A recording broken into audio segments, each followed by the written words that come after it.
So, you're ready to buy your first houseplant, but now what? My first houseplant was a large, lush, golden pothos. When I saw this plant, I knew I needed it in my home immediately, but I didn't know much about its care. But now that I'm thousands of plants in, literally, I'm here to share some tips I wish I knew as a newbie. I'm Jade, and I think the world needs more houseplants, like a lot more. In fact, I love houseplants so much, I turned my hobby into a career with my own plant shop. Whether you're plant obsessed or a total newbie, I'm here to help. Hey everyone, I'm back with another episode of Houseplants 101. Today we're going to be talking about tips I wish I knew as a new plant parent. So let's get started. Finding the perfect plant is kind of like dating. You're not looking for just the perfect plant, but the perfect plant for you. The one that meets all of your needs and that you'd automatically swipe right for. This could be different for everybody, so make sure that you research what your plant needs and consider your lifestyle to find the perfect fit for you. Are you always on the go, looking for a plant that you can check in with every month or so? Then a low-maintenance plant could fit your style. If this is you, a ZZ or snake plant could be the perfect fit. On the other hand, if you have time to check in with your plant daily, something that requires a little more care could be right for you. Plants like photonias and ferns are great for helicopter plant parents, since they can handle frequent waterings, mistings, and even daily check-ins. The perfect plant is going to be different for everyone, so make sure that you take the time to research the plant's needs and consider your own lifestyle to find the perfect fit for you. Know how much lighting you're working with. If you live in a basement level apartment, but your heart is set on a plant that thrives in a window, then your plant won't be happy, and neither will you.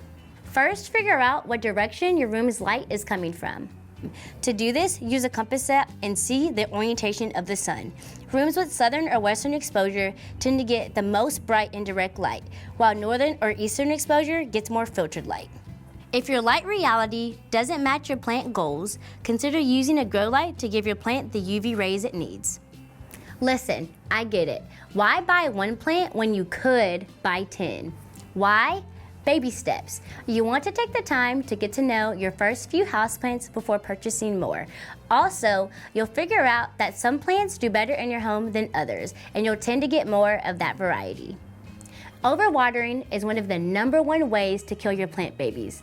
That's why you'll want to underwater rather than overwater your plants. Most plants are happier if they dry out a little between waterings, so make sure that your plant is actually thirsty before picking up that watering can. If you're not sure, use your finger to check if the soil is dry 2 inches below the surface. Bottom watering your plant is another trick that all newbies should have in their back pocket. Some plants don't like having wet leaves, and this method also allows the plant to take in as much water as it needs over time. To bottom water, fill a saucer with filtered water. Let the plant sit in the water, checking every 10 minutes until the soil is damp 2 inches below the surface. If there's any water left in the saucer after the plant is hydrated, make sure to throw it out. Most plants need a more humid environment than the average house has. This is where your humidifier will literally become your plant's new best friend. When searching for a humidifier, look for one that can hold a lot of water so you don't have to refill it as often. The ones I use hold around 3 liters. Ones with moisture sensors are super handy because they shut off at a certain humidity level. No humidifier, no problem. You can also add moisture by spraying your humidity-loving plants with water every single morning. Sadly, your tiny baby plant won't become an Instagram-worthy monster overnight. Do you get stressed when moving to a new house? Well, so do your plants. Each plant needs time to acclimate to their new environment. If your plant doesn't seem to be thriving after a week or two, do some more research and try a new spot. If you're all about quick results, talk to your plant shop about quick-growing plants to give your collection a boost. If you want your plant to thrive, and I know that you do, you'll want to use some plant food. Make sure your plant food contains the key macronutrients, nitrogen, phosphorus, and potassium, usually labeled NPK on most fertilizers. It's unavoidable. With plants come pests. My advice for newbies, be ready with some basic supplies to take care of the problem before it spreads. Here are some basics. Fungus gnats are one of the most common pests you'll encounter, especially on humidity-loving plants. Sticky fly traps are your friend here. For a household remedy, sprinkling on Ceylon cinnamon dries out the top of the soil, which can kill gnats before they hatch. You'll also need an insecticidal soap spray or neem oil to take care of aphids, spider mites, and mealybugs.